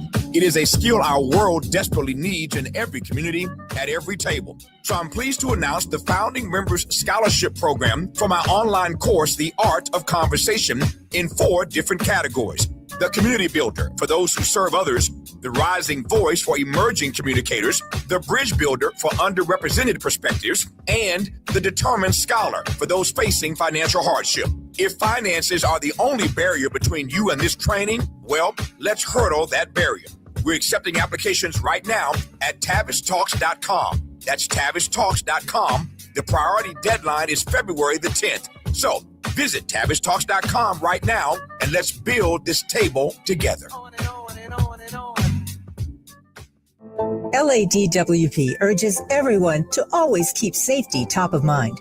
If you see a downed wire, don't touch it. Stay far away and call 911 immediately. Downed wires can be deadly. Whether you're at home, work, or on the road, always assume the wire is live. Together, we can keep Los Angeles safe and powered. Learn more at ladwp.com/electric safety. KBLA Talk 1580, connecting you with the world. African Focus Incorporated is a community-based organization whose mission is to bring Africans and African Americans together, lead charitable initiatives on the motherland, and educate people from all walks of life on the beauty, legacy, and opportunity of Africa's 54 nations. And it's that time once again when African Focus is teaming up with KBLA Talk 1580 for our 8th annual African Focus Trailblazers Tour. Travel with us in 2026 when we're headed to the Southern African nations of Zambia and Botswana for a historical, cultural, and vacation tour led by me, Dominique DePrima, Cultural Ambassador for African Focus Incorporated. Enjoy luxurious accommodations, conscious fellow travelers, shopping, adventures, cultural tours, wildlife safaris, and a giant waterfall, one of the world's 7 wonders, along with a chance to be of service at an orphanage on the continent. Become an AFI trailblazer by exploring the motherland with a nonprofit organization that has members in Africa and America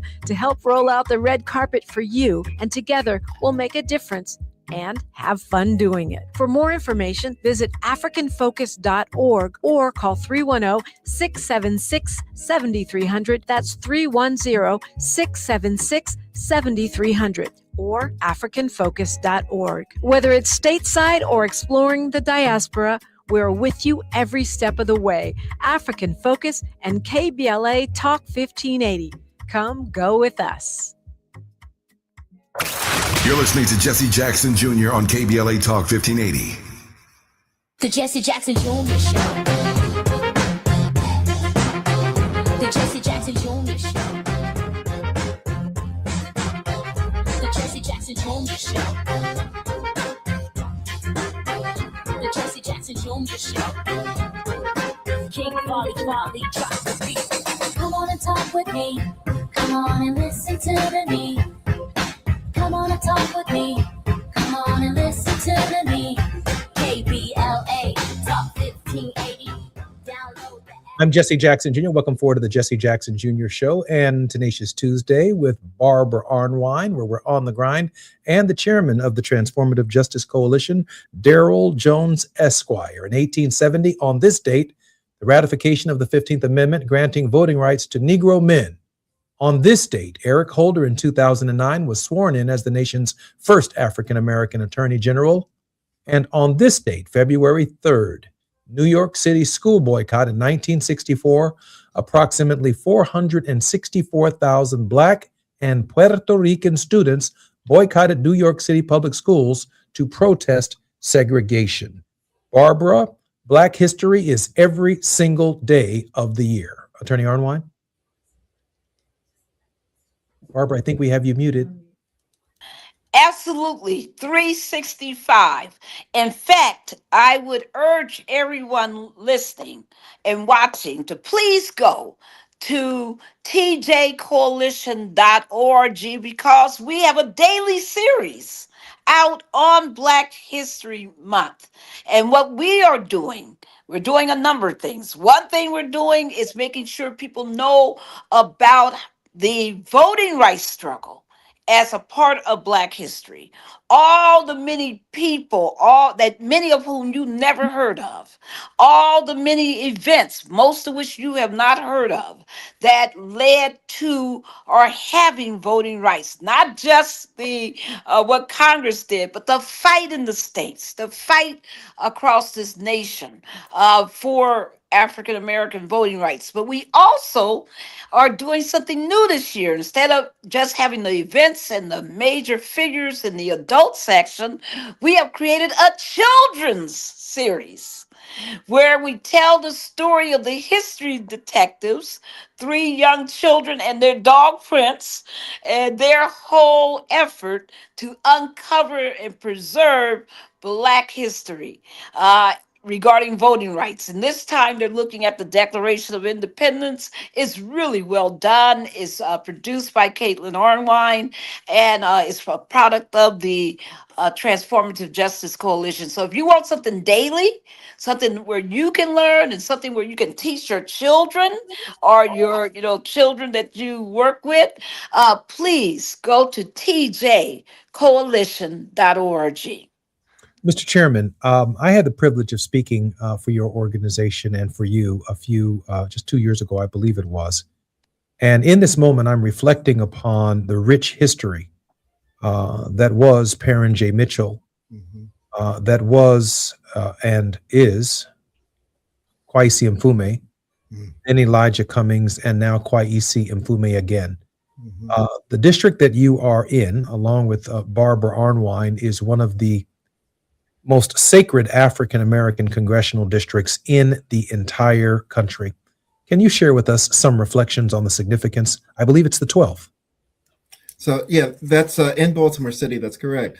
And let me tell you, the district that's in Baltimore City that produced Congressman Perrin J. Mitchell, who was the first African-American congressman in the state of Maryland, and actually the first below the Mason-Dixon line post-Reconstruction.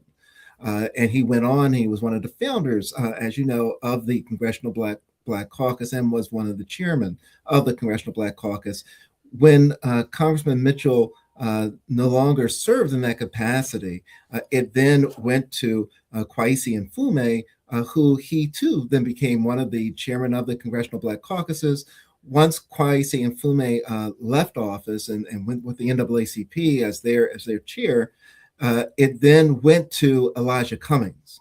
And Elijah Cummings, just like Kwaisi Mfume, just like Perrin Mitchell, he too became chair of the Congressional Black Caucus, and they were, all three just real powerhouses with regards to representing the interests of African Americans, not just in Baltimore, not just in the state of Maryland, but throughout the country. And now Kwaisi Mfume, Congressman Mfume, is back in that seat after the passing of Elijah Cummings. So it's really just a very powerful district, very progressive district, very great leadership that we've had, and we're so pleased that you, Jesse, were able to come to our Perrin J. Mitchell dinner and just bring the house down with the speech. They're still talking about it. They say, when can he come back? So they're still talking about it, but it shows the importance of elections, and it shows the importance of electing people that are rooted in the community and are fighting for the community, because that's what Elijah was about. That's what Perrin was about.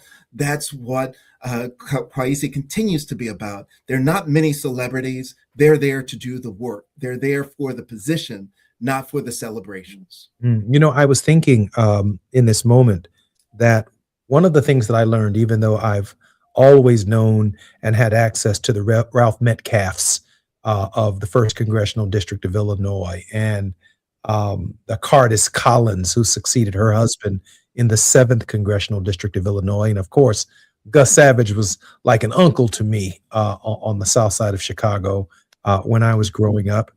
But I never fully appreciated that there's no such thing as a local congressman. Right. And so when you elect a local congressman, you're electing them to a national body where it takes 218 votes to get anything done. And the leadership that comes out of Maryland 12 understood that more than most. Some of us just send a labor leader. We just send a hack. We just send our friend to Congress. But them Negroes that come out of Baltimore 12, they come out of Baltimore 12, not only serving the district, but speaking to the entire nation for such a time as this.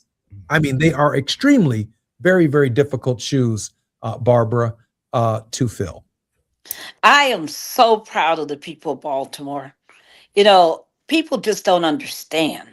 When they elected Marilyn Mosby, they were so clear. This was the deal with the death of Freddie Gray and all of that police brutality, to deal with the reports that have been coming out about the misdeeds and misconduct and racism and sexism within the Baltimore Police Department.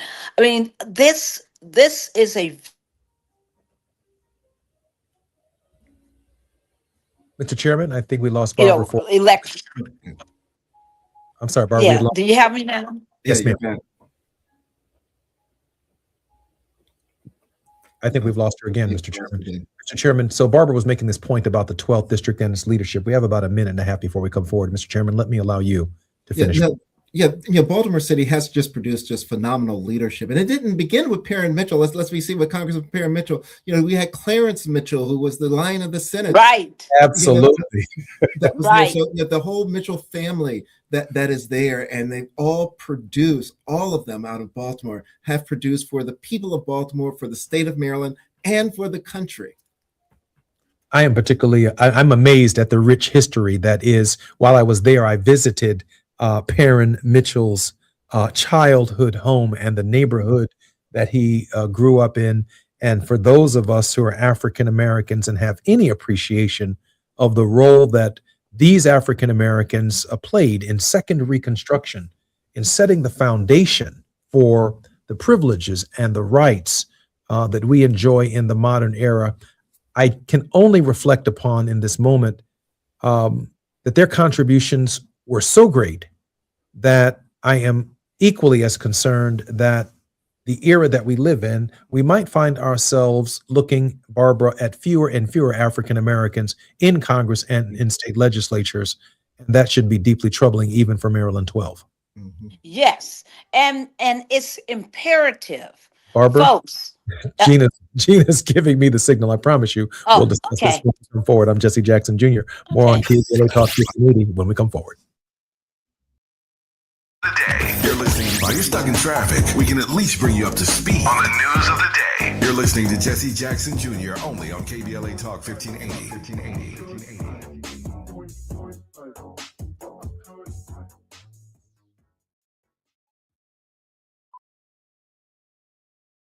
You know that Big Bargain detergent jug is 80% water, right? It doesn't clean as well. 80% water? I thought I was getting a better deal because it's so big. If you want a better clean, Tide Pods are only 12% water. The rest is pure, concentrated cleaning ingredients. Oh, let me make an announcement. Attention shoppers, if you want a real deal, try Tide Pods. Stop paying for watered-down detergents. Pay for clean. If it's got to be clean, it's got to be Tide Pods. Water content based on the leading bargain liquid detergent. Thy ticket, Lady Jennifer of Coolidge. Well, many thanks, good sir. Hereeth my Discover card. They accept Discover at Renaissance fairs? Yeah, they do here. Discover is accepted at the places I love to shop. Getteth with the times. With the times? You're playing the lute. Yeah, and it sounds pretty good, right? Discover is accepted at 99% of places that take credit cards nationwide, based on the February 2025 Nielsen report. Hear that? That's the sound of your life. Perfectly imperfect. Beating in rhythm to the world you've created. But every time you drive after drinking, music gets drowned out. Your life sounds pretty great. Don't let a buzz ruin it. Buzz driving is drunk driving. Don't drive buzzed. A message from NHTSA and the Ad Council. KBLA Talk 1580. We've got a lot to talk about. Imagine a Los Angeles where everyone can thrive, where communities have access to the resources they need to succeed. That's the vision of Detours Mentoring Group, Inc. They're dedicated to improving life in LA County by providing educational support, employment assistance, and spaces for community engagement. By 2050, they want LA to be the best place to connect, create, learn, live, and play. They're working toward an education system that's well-resourced and culturally responsive, becoming a hub for artists and innovators, and making sure everyone has access to healthy food, quality healthcare, and safe housing. It's about building a future where we all have the chance to succeed. We invite you to learn more about their mission and get involved with Detours Mentoring Group, Inc. This is a community call to action from KBLA Talk 1580. It's never too early to start talking about money in realistic ways with your kids. JP Morgan Chase navigates how to educate your kids now about creating long-lasting, healthy money habits. Whether your kids are in elementary school, high school, or college, now is a great time to start a conversation about ways to create healthy money habits as they grow, ultimately benefiting their financial future. Talking about money in a realistic way to support your kids' lifestyle and dreams, your first banking account geared towards high school or college. It's never too early. Explaining the basics, what you earn and what you spend, building financial confidence starts with getting organized. Learning and practicing vital money skills now will stay with them for life. Tools they will have to stay on top of their finances and achieve their goals. This segment is sponsored by JP Morgan Chase.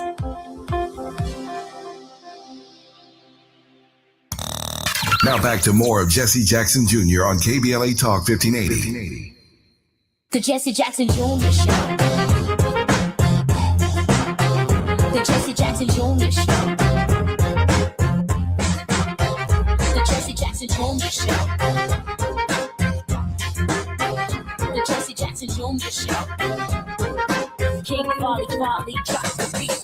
Come on and talk with me. Come on and listen to me. Come on and talk with me. Come on and listen to me. KBLA Talk 1580. Download the app.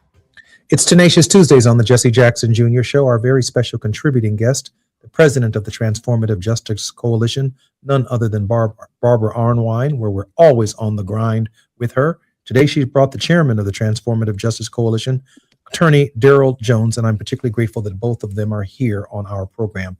Daryl, if I might ask you a question, and I always ask our guests, for which Barbara is always prepared, to end our show on a final word of hope, approximately 3 minutes at the top of the hour. I do want to ask this question because this is Black History Month. Daryl, if 20 years from now, we had to reflect upon this moment in American history, and you had to write the story, what would the story say? Wow, great question. If I had to write a story 20 years from now about where we are right now in the United States, I believe that what I would say, I'm confident that what I would say is there came a great challenge to the United States of America. There came a great challenge to the belief of democracy, to the pillars of democracy. And the question that was presented to us at this time is, where do we stand at this moment? Will we meet the moment and stand up for democracy and push forward to build a stronger, more inclusive society? That's what I think where we are right now. And I tell you, Barbara will tell you, I'm a Marylander through and through. I believe that Maryland can show America how to lead the way. Maryland has the only African-American governor in this country right now, the third ever in the history of the country, but Maryland now has the only elected African-American governor. We have an Asian American woman who is the lieutenant governor. We have a Latino, Afro-Latino that is our Speaker of the House. We have a woman that is our comptroller. We have elected officials up and down, and we have one of the only Black women elected to the U.S. Senate. So I think the question that where I would lay it and what I would write about right now is that we were met with a great challenge to our democracy, a great challenge to who we are principally as a people. And the question becomes, will we rise to it? And I think that, and you harken back to the great Elijah Cummings, and I always pull on him when I say this, when we're in this moment right now with all that's happening around us, all the negatives, we're better than this. As a country, we're better than this. And I think that what's going to have happen and what we're going to see happen is that people are going to continue to rise up and show that we're better than the negative moments that we find ourselves in. And that's why March the 28th at this nokings.org is going to be so off the charts that everyone will be a part of it, have a chance to raise their voice and to show that we're better than the moment that we find ourselves in right now. Thank you, Mr. Chairman. Barbara, I don't say this to flatter you, but I am saying it to flatter you. There's no doubt in my mind that when the history of this moment is written and it is clearly understood, your leadership in this hour was pivotal in this fight to save democracy and to save the republic. If you had to write the history today that you would want read 20 years from now, Attorney Barbara Arnwine, what would that history say? That we rose to the moment, that we showed up and we showed out, that we stopped the fascistic forces of the Trump oligarchy, and that we defeated them that they got as far as they could. The lawyers capitulated. The big law capitulated too much. Too many of the academic institutions capitulated. We see just horrible, just bowing down by some of the media right now. Yeah, I'm talking about you, CBS, and some others.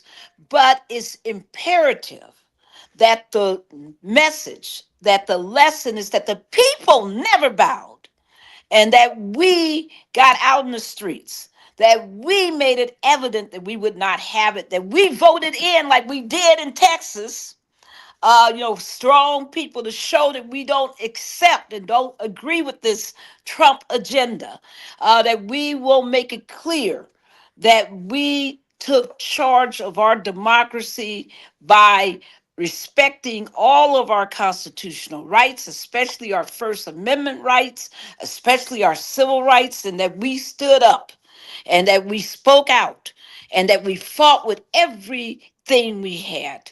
And that's the lesson that I hope that people will read, and that they will see ordinary people like a Renee Nicole Good, ordinary people like an Alex Pretty, ordinary people just standing up, doing their job, looking out for their neighbors, demanding simple justice. I think that that's going to be the story. We're going to be reading names you and I never heard of, but they're ordinary people who are part of the thousands who have been in these streets, the thousands who are saying no, never, never, never on our watch. And that's what we absolutely will read about. And I will say to my granddaughter, child, it wasn't easy. But we fought and we won. When I think about Mr. Chairman, and I know we have about 4.5 minutes before we come forward, when I think about how dark that summer must have been on March 11th, 1965, when James Reeb was beaten to death, and then 14 days later, Viola Liuzzo were shot in her face. And of course, the event that led to the march from Selma to Montgomery, the death of Jimmy Lee Jackson, a war hero, it had to, in that moment, seem like the darkest of times, that the experiment itself was falling apart. Of course, under the leadership of Johnson, just a few short weeks later, he would be on the floor of the Congress advocating for the Voting Rights Act of 1965. Unfortunately, the President of the United States is going to miss this moment. He's just not that courageous a figure to have the kind of character to keep us from spiraling into the place that we are. But I am cognizant of the moment, that even though it is a dark time, that 20 years from now, we might look back upon exactly what Barbara said, that the people stood up, that the martyrs and the prophetic voices presented themselves, that we did not hide, that the people took to the streets, that they understood that the American experiment, this experiment in the history of freedom, a very short experiment, is really against the backdrop of the history of unfreedom from the inception of the world to the present. There's more unfreedom in the history books than there is this narrative of the fight for equality and the fight for justice and the fight for fairness. And I'm just particularly proud that the Transformative Justice Coalition, Mr. Chairman, under your leadership, and President Arnwine, that you grace us on KBLA with your thoughts, with your action. And I share with people, Barbara, all the time. I can't make every march. I can't make every protest. I can't be at every Supreme Court hearing. I can't be on the floor of the Congress or even in the balcony of the Congress shouting at members of Congress. So send your money to Barbara Arnwine, who seems to make almost everything. Barbara, how can we send you some more money today? You can make your donations to us at tjcoalition.org, tjcoalition.org. And thank you. I love listening to the article that you wrote for The Hill. This issue of Medicare, we got to always take care of ourselves and take care of the people. It's for the general welfare, it says, for other people. Listen, we have to make sure that Congress does its job. And that's why everything this year, 2026, is about the vote. Daryl and I will be in Selma. We'll see you back on that Pettus Bridge. We'll see you because we all, as Daryl loves to say, have our Pettus Bridges that we must cross in this time. I'm grateful, absolutely grateful to God for the honor of living in a time when our voices are called for and we're brave enough to stand up. You've been listening to the leadership of the Transformative Justice Coalition, Chairman Daryl D. Jones, Esquire, and President Barbara Arnwine. More on KBLA Talk 1580 when we come forward tomorrow on Wealthy Wednesdays.